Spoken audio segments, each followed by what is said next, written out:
আলহামদুলিল্লাহ বরাবরের মতো এডুকেশন সেক্টরকে প্রায়োরিটি রেখে ওয়েফট আলহামদুলিল্লাহ আজকে অফিসিয়ালি দিগন্ত একাডেমিক লার্নিং সেন্টারের যাত্রা শুরু করলো।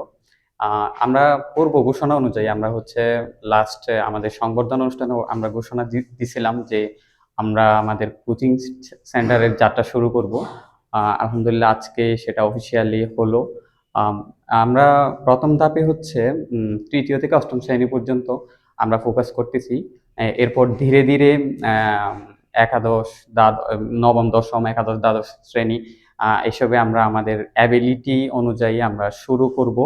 আ আগে হচ্ছে আমরা আমাদের ইমপ্রুভমেন্ট দেখব। আমরা কিরকম সার্ভিস দিতেছি স্টুডেন্টদের। অবশ্যই এসব জাজ করে তারপর হচ্ছে আমরা এসব দিকে ফোকাস করব।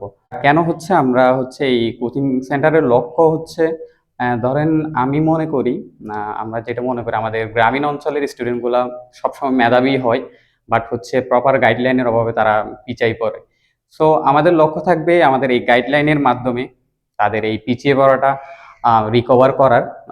তারা যাতে ভালো, ভালো শিক্ষা প্রতিষ্ঠানে তাদের শিক্ষা কার্যক্রম চালায় যাইতে পারে, এইটাই লক্ষ্য থাকবে। আর হচ্ছে আমরা অবশ্যই আমাদের এই লার্নিং সেন্টারে অবশ্যই কোয়ালিফাইড টিচারগুলাই হায়ার করব।